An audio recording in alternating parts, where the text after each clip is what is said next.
এবং দীর্ঘ 1 বছরের অধিককাল অতিবাহিত হয়েছে উনি কারাগারে আছেন। আমরা আইনগতভাবে ওনার মুক্তির জন্য সর্বোচ্চ আদালত থেকে ন্যায় বিচার পেয়েছি।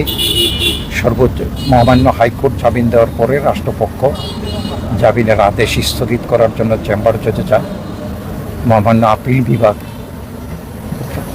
এই শুনানি অন্তে নিম্ন আদালত হাইকোর্ট বিভাগের যে আদেশ সেটা বহাল রাখে এবং আইবির জামিনে মুক্তি পেতে কোনো বাধা নেই।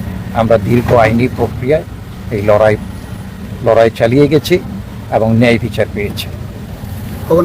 এবং যেই মোকদ্দমাগুলি আইবির বিরুদ্ধে দায়ের করা হয়েছে সেই মোকদ্দমাগুলি মূলতই ভিত্তিহীন।